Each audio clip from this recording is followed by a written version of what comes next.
আপনি জানতে চেয়েছেন মায়েশা রাদিয়াল্লাহু তাআলা আনহা কি পুতুল নিয়ে খেলা করেছিলেন? পুতুলটির মাথা মুখ ছিল কি?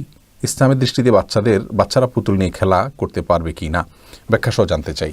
দেখুন ভাই দিদার, মায়েশা রাদিয়াল্লাহু তাআলা আনহা পুতুল নিয়ে খেলা করেছেন এবং এই বিষয়টি সহিহ বুখারীর হাদিসেই বর্ণিত রয়েছে। সেই পুতুলের মাথা মুখ ছিল কি না সেটি অবশ্য হাদিসে পরিষ্কার নয়। সাধারণত কোনো পুতুল থাকলে সেটার অবয়ব মোটামুটি থাকে, কিন্তু মাথা ছাড়া ছিল এরকম কোনো বর্ণনা আমার জানা নেই। আর বাচ্চারা বা ছোট শিশুরা বা ছোটরা তারা পুতুল নিয়ে খেলা করতে পারবে কি না এ বিষয়ে আরবিয়ান স্কলারদের মত হলো পারবে, যেহেতু আমাদের আয়েশা রাদিয়াল্লাহু তাআলা আনহার বিষয়ে পরিষ্কারভাবে হাদিস রয়েছে। রাসূল আকরাম সাল্লাল্লাহু আলাইহি ওয়াসাল্লামের ঘরেই তিনি খেলা করতেন। তো সেই হাদিসের আলোকে ওলামা ইকরাম এর অনেকেই, বিশেষ করে আরবিয়ান স্কলাররা, সৌদি আরবের শেখ বিন বাজ রাহিমাহুল্লাহ সহ অনেক বড় বড় ওলামা ইকরাম, তাদের মতে বাচ্চাদের জন্য পুতুলকে খেলনা হিসেবে ব্যবহার করা জায়েজ রয়েছে। যদিও আমাদের পাক ভারত মহাদেশের অনেক ওলামা ইকরামই, অনেক আলেমগণই তারা নিষেধ করেন এটিকে। তাদের সেক্ষেত্রে ব্যাখ্যা হলো যে ওই পুতুল যেটি আয়েশা রাদিয়াল্লাহু তাআলা সেটা নিয়ে খেলেছেন সেটা হয়তো নিষিদ্ধ হওয়ার আগে রাসূল আকরাম সাল্লাল্লাহু আলাইহি ওয়াসাল্লাম যে ছবি এবং কুকুর যে ঘরে থাকে সে ঘরে রহমতের ফেরেশতা প্রবেশ করে না বলেছেন, তার আগের কথা হয়তো অথবা এটার মুখ মাথা ছিল না, এটা তাদের ব্যাখ্যা। কিন্তু প্রথম মতটি সার্বিকভাবে আমার কাছে শক্তিশালী মনে হয়, অর্থাৎ বাচ্চাদের জন্য পুতুল নিয়ে খেলা করা জায়েজ রয়েছে, এটি তো সম্মানজনকভাবে থাকে না।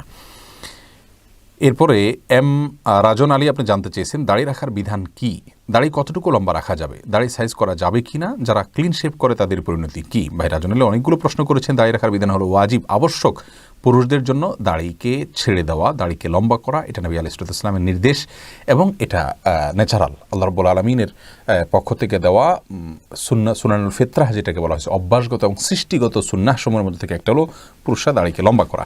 কতটুকু লম্বা করবে এক্ষেত্রে দুটি মত রয়েছে। অনেক ওলামা ইকরামের মত হলো যে লম্বা করতে থাকবেন, এর কোনো সীমানা নেই, কারণ হাদিসে কোনো সীমানা বলা হয়নি। আফুল্লোহা আর খুল্লোহা এই হাদিসের ভাষ্যগুলোর অর্থ হলো দাড়িকে ছেড়ে দাও, দাড়িকে লম্বা করো, এখানে কোনো সীমানা বলা হয়নি।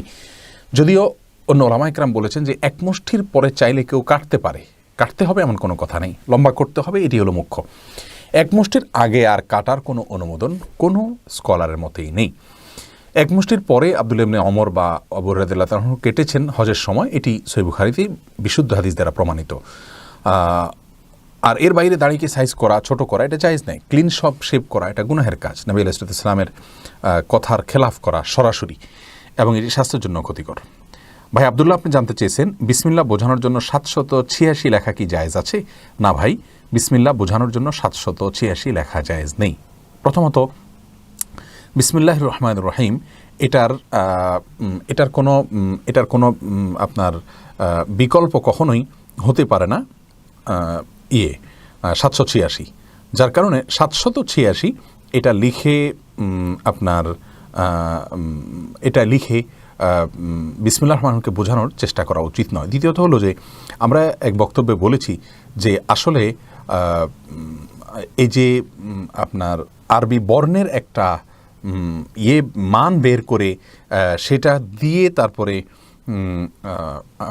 দিয়ে বিভিন্ন রকমের সংক্ষিপ্ত রূপ নির্ণয় করা ইসলাম শরিয়াত দৃষ্টিকোণ থেকে এটি জায়েজ নাই, এবং এটি শুরু করেছে অমুসলিমরা, অগ্নিপূজকরা, এবং ভারতবর্ষ হয়ে এটি আমাদের এখানে এসেছে, যার কারণে এটিকে আমাদের কোনো অবস্থাতেই গ্রহণ করা উচিত নয়। বিসমিল্লাহির রহমানির রহিম পরিপূর্ণভাবে লিখতে হবে, এভাবে লিখলে বিসমিল্লাহির রহমানির রহিম হক আদায় হবে না। এরপরে আব্দুর রহমান আপনি জানতে চেয়েছেন আল হাদিস এবং বাংলা হাদিস অ্যাপ সম্পর্কে জানতে চাই। অ্যাপ দুটি হাদিসের অনুবাদ কি বিশুদ্ধ, এগুলো কি নির্ভরযোগ্য? দেখুন ভাই আব্দুর রহমান, আলহামদুলিল্লাহ বাংলা ভাষায় এই দুটি অ্যাপ রয়েছে, আরও কিছু অ্যাপ আছে আলহামদুলিল্লাহ।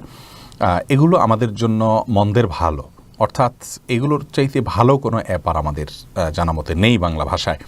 অতএব এগুলোকে আমরা অবশ্যই অবলম্বন করতে পারি, তবে এগুলোতে বেশ কিছু ত্রুটি আছে, বেশ কিছু মিস্টেক আছে, যেটা মানুষ হিসাবে থাকবেই। তারা চেষ্টা করে যাচ্ছেন অনবরত সেগুলোকে সংশোধন করবার জন্য। এর বাইরে ডেইলি ইসলাম নামে একটা অ্যাপ আছে আলহামদুলিল্লাহ, এই অ্যাপ আমাদের এক বড় ভাই করেছেন এবং তিনি আলহামদুলিল্লাহ আল্লাহ তাআলা দুনিয়ার দিক থেকে তারা অনেক বড় করেছেন, ভালো রেখেছেন, তিনি করেছেন, আমরাও এটার সাথে জড়িত আছি। সেই অ্যাপটাও আলহামদুলিল্লাহ কাজ করছে আপনাদেরকে কোরআন হাদিসের হিউজ নলেজ যেন আপনারা অ্যাপের মাধ্যমে অর্জন করতে পারেন, সেই জন্য আশা করছি ইনশাআল্লাহ বিদনিল্লাহ সেটা খুব শীঘ্রই আপনাদের জন্য সম্পূর্ণরূপে প্রস্তুত হয়ে হাজির হবে। এরপরে নাহিদ জাহান ভূঁইয়া আপনি জানতে চেয়েছেন ফরজ গোসল করলে নামাজের ওযু করতে হয় না, মতামতটি কি গ্রহণযোগ্য?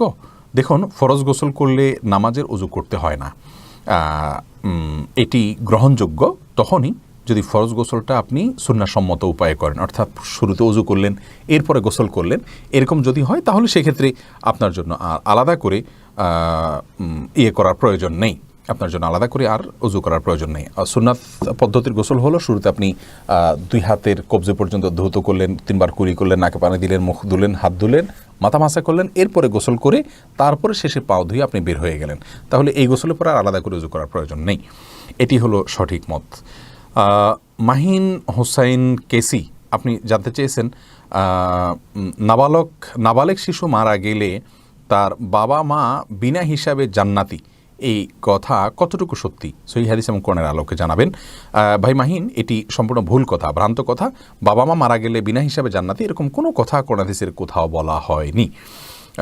বরং বাবা মা যদি আপনার তাদের নেকামল না থাকে, বদামল থাকে, তাহলে তাদের বদামলের কারণে তারা আল্লাহর কাছে জবাবদিহি করতে হবে।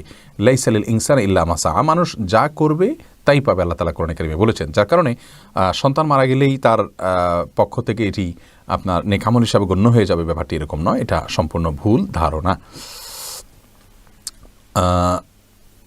এরপরে যে প্রশ্ন আমি দেখতে পাচ্ছি তা হলো জান্নাতুল মাওয়া আপনি জানতে চাইছেন সৈয়দ বংশের কেউ যদি জাকাত নেওয়ার উপযুক্ত হয় তাহলে কি তাকে জাকাতের টাকা দেওয়া যাবে? উত্তরটা না, সৈয়দ বংশের কাউকে জাকাতের টাকা দেওয়া যাবে না।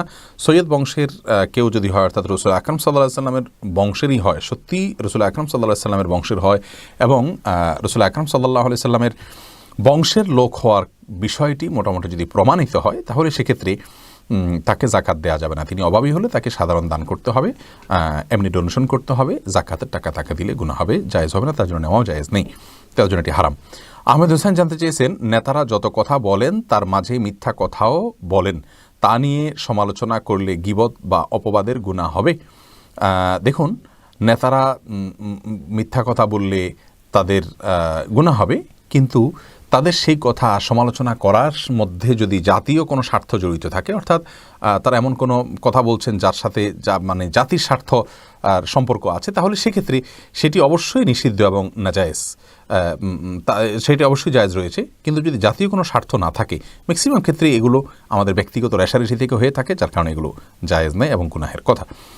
তামান্না ইসলাম আপনি জানতে চেয়েছেন যে বিড়াল ক্রয় বিক্রয় করা কি জায়েজ? বিড়ালের মূল্য নির্ধারণ করার বিষয় ইসলাম কি বলে? দেখুন, বিড়াল ক্রয় বিক্রয় করার সম্পর্কে আমরা এর আগে বারবার বলেছি, বিড়াল বিক্রয় করা জায়েজ নাই এবং বিড়ালের যে মূল্য এটা যেহেতু বিক্রয় করা জায়েজ না, তো মূল্য নির্ধারণ করা জায়েজ নেই। তবে বিশেষ কিছু বিড়াল আছে প্রশিক্ষিত বা বিশেষ রূপ, সেগুলোর জন্য ভিন্ন বিধান হতে পারে।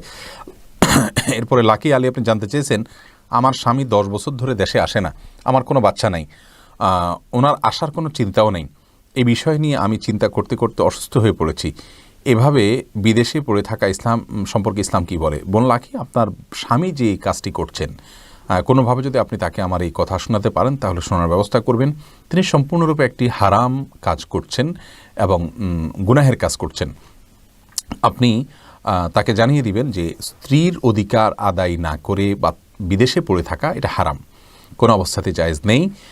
এভাবে বিদেশ থাকলে সেক্ষেত্রে তাকে তার বিয়ে করা তার উচিত হয়নি। তিনি বিয়ে করেছেন স্ত্রীর হক আদায় করার জন্য, তাকে দেশে আসতে হবে। তাছাড়া অর্থের যে চাহিদা এটার কোনো শেষ নেই, অতএব তার দেশে আসা উচিত। যদি কোনোভাবে আপনি তাকে বসে আনতে না পারেন, আপনি আদালতের মাধ্যমে এই লোকের সঙ্গে বিবাহ বিচ্ছেদে পর্যন্ত যেতে পারেন। তার আগে তাকে অবশ্য সুযোগ দেওয়া উচিত এবং তাকে আলটিমেটাম দিয়ে জানিয়ে দেওয়া উচিত।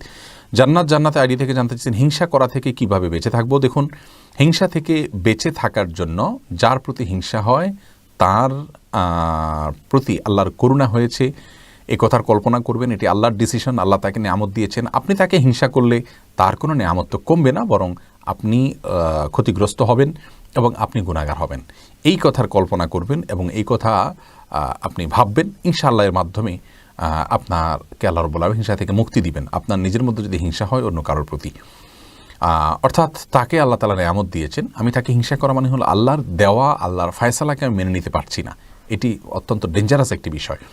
আর যদি আপনার প্রতি কারোর হিংসা হয়, সেখান থেকে আপনি বেঁচে থাকতে চান, তাহলে সেক্ষেত্রে সাধারণত যাদের হিংসা হয় তাদের নজর থেকে আপনি যে বিষয়গুলোর প্রতি হিংসা হয় সেগুলোকে লুকানোর চেষ্টা করবেন। আর যদি না হয় তাহলে সকাল সন্ধ্যার দোয়াগুলো পড়বেন কারোর ক্ষতি থেকে বেঁচে থাকার জন্য, বিশেষ করে সূরা ফালাক পড়বেন বেশি করে, সূরা ইখলাস, সূরা ফালাক, সূরা নাস 3 বার করে সকাল সন্ধ্যা পাঠ করবেন ইনশাআল্লাহ।